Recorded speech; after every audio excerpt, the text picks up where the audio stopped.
15ാമത്തെ എപ്പിസോഡിലേക്ക് സ്വാഗതം. മക്കോണ്ടോ ഗ്രാമം സ്ഥാപിച്ച സമയത്ത് അതിന് തൊട്ട് മുമ്പേ ഓസെ ആർക്കിഡിയോ ബുവേന്തിയെ കണ്ട സ്വപ്നത്തിൽ ചില്ലുപാളികൾ കൊണ്ട് നിർമ്മിച്ച വീടുകളായിരുന്നു അയാൾ സ്വപ്നം കണ്ടത്. ഈ സ്വപ്നത്തിന്റെ അർത്ഥം ഓസെ ആർക്കിഡിയോ ബുവേന്തിക്ക് മനസ്സിലാക്കുന്നത് ജിപ്സുകൾ കൊണ്ടുവന്ന ഐസ് കട്ട കണ്ടപ്പോഴാണ്. അപ്പോഴാണ് അയാൾക്ക് മനസ്സിൽ തോന്നിയത്, ഇത്രയും സുലഭമായി കിട്ടുന്ന വെള്ളം ഉപയോഗിച്ച് ഐസുകട്ടകൾ നിർമ്മിക്കാനുള്ള ഒരു ഫാക്ടറി ഉണ്ടാക്കിയിട്ടുണ്ടെങ്കിൽ വളരെയധികം ഐസുകട്ടകൾ നിർമ്മിച്ച് ഈ ഗ്രാമത്തിലുള്ള വീടുകളെല്ലാം പൊളിച്ചു മാറ്റി പുതിയ വീടുകൾ ഐസുകട്ട വെച്ചുണ്ടാക്കിയാൽ ഇതൊരു തണുപ്പുള്ള നഗരമായി മാറുമല്ലോ. എന്തിനാ ഇത്ര ബുദ്ധിമുട്ടി ഈ ചൂടുള്ള സ്ഥലത്ത് ഈ വിജാഗിരിയും ഓടാമ്പലി അല്ലെങ്കിൽ ഇങ്ങനെ വളഞ്ഞു പോകുന്ന ചൂട് കൊണ്ട് അയ്യോ ഒരു രക്ഷയില്ല. ഈ ഒരു ചൂടിൽ നിന്ന് രക്ഷ കിട്ടാൻ ഇങ്ങനെ ഒരു പണിയെടുക്കായിരുന്നല്ലോ. അതായിരുന്നു ആ കണ്ട സ്വപ്നത്തിന്റെ പൂർണ്ണമായിട്ടുള്ള അർത്ഥം എന്ന് ഈ ഐസുകട്ട കണ്ടതിന് ശേഷമാണ് ആർക്കിഡിയോക്ക് തോന്നുന്നത്. പക്ഷേ സ്വന്തം മക്കളുടെ പഠനത്തിൽ കൂടുതൽ ശ്രദ്ധിക്കാൻ തീരുമാനിച്ചു ആർക്കിഡിയോ, ഓസെ ആർക്കിഡിയോ ബുവേന്തിയ. എന്താണെന്നറിയോ, ഔറേലിയാനോ ബുവേന്തിയക്ക് ആൽക്കമിയിൽ നല്ല താല്പര്യമുണ്ടെന്നുള്ള കാര്യം ഓസെ ആർക്കിഡിയോ ബുവേന്തിയ കണ്ടെത്തി. അപ്പോൾ അതിനെ പ്രോത്സാഹിപ്പിക്കേണ്ടത് തൻ്റെ കടമയാണ്. ഇത് തനിക്കും വളരെയധികം താല്പര്യമുള്ളൊരു വിഷയമാണ്. എനിക്കൊരു കൂട്ടുകാരനെ കിട്ടി ഈ കാര്യത്തിൽ കൂടെ ജോലി ചെയ്യാൻ വേണ്ടിയിട്ട്.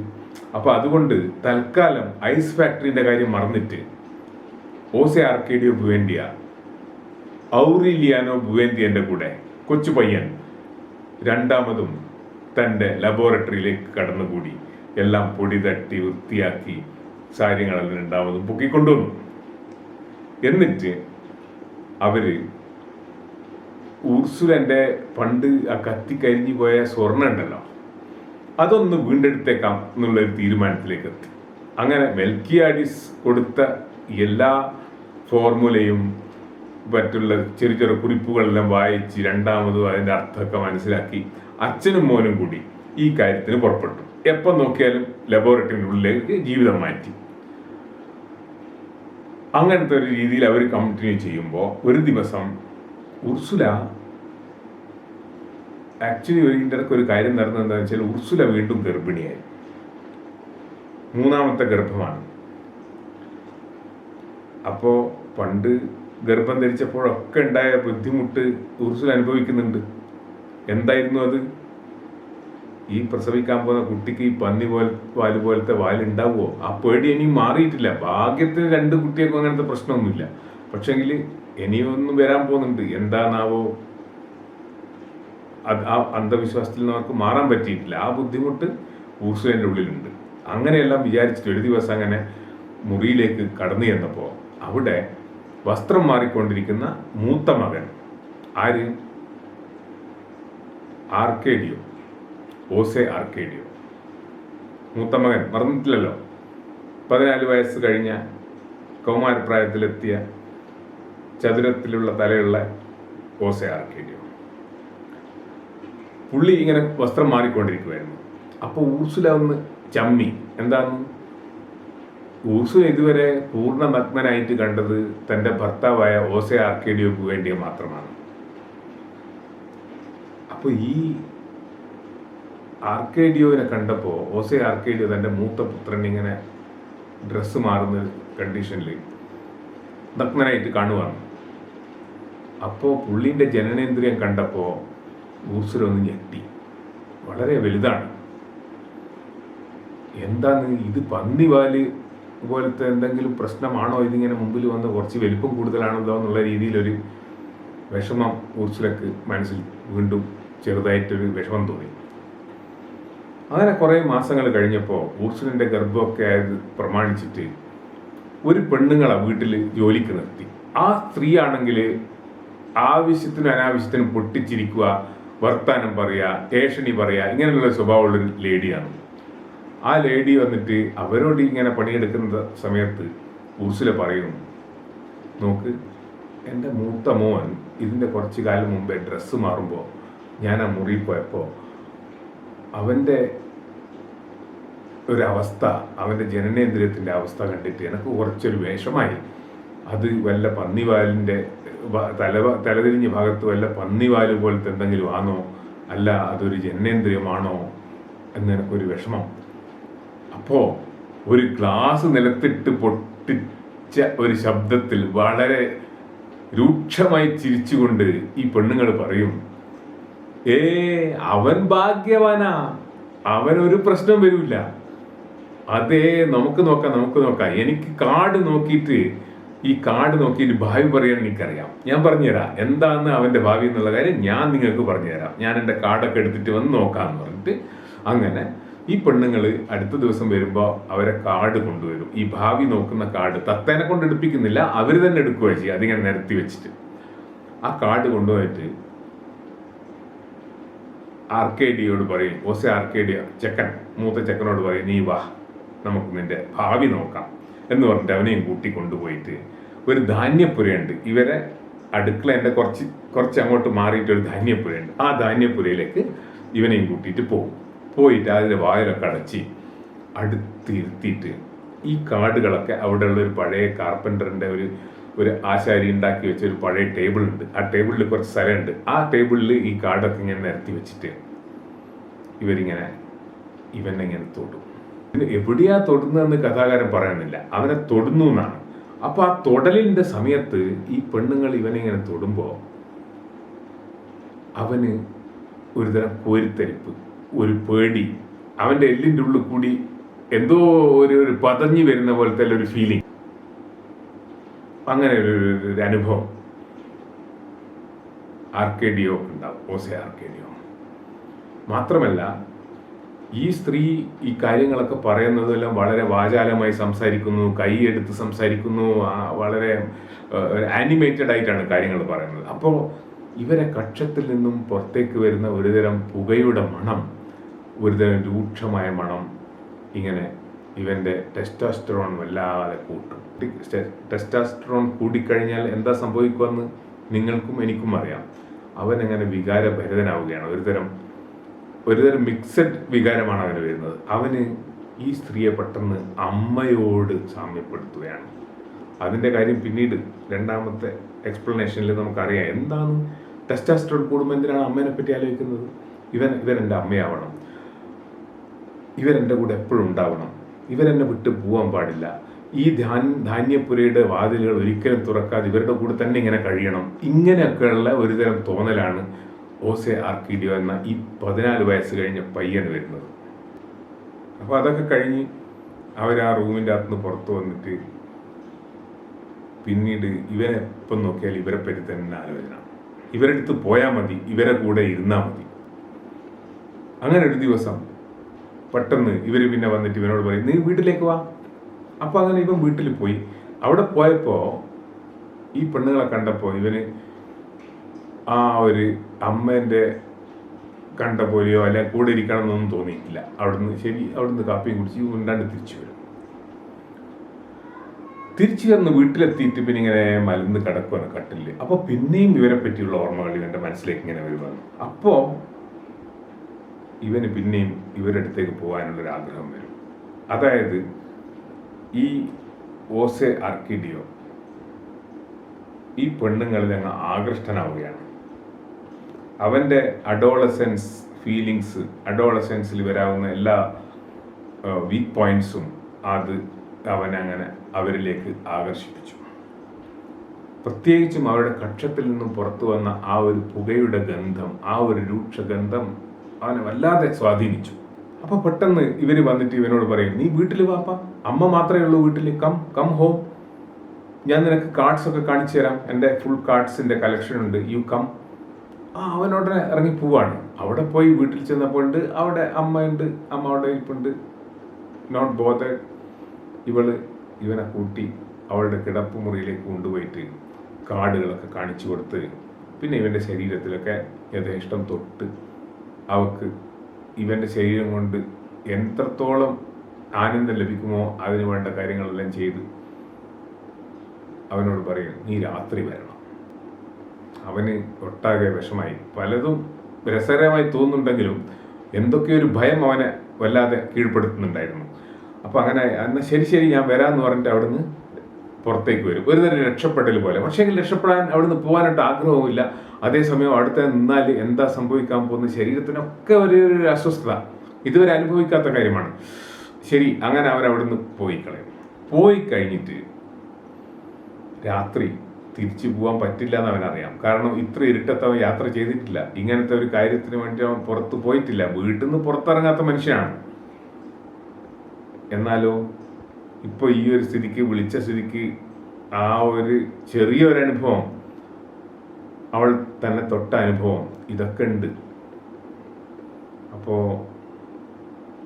രാത്രിയായപ്പോൾ ഏതോ ഒരു അജ്ഞാത ശക്തി വലിച്ചെഴുന്നേൽപ്പിച്ച് കൂട്ടിക്കൊണ്ടുപോകുന്ന പോലെ ഇവൻ ഉറക്കം വരാണ്ട് ഇങ്ങനെ കിടക്കുവാണ് ഓസെ ആർക്കേഡിയോ.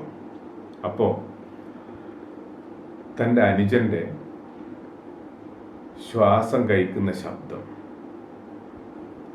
അച്ഛൻ ചെറുതായി കൂർക്കം വലിക്കുന്ന ശബ്ദം, അവിടുത്തെ കോഴികളുടെ ആസ്മാറ്റിക് സൗണ്ട്, അതായത് ഇങ്ങനെ ആസ്മ പിടിച്ചിട്ട് വരുന്ന പോലത്തെ ശബ്ദം, കൊതുകുകളുടെ മൂളൽ, ചെറിയ കാറ്റടിക്കുന്ന ശബ്ദം, ഇതെല്ലാം കേൾക്കുവാണ്.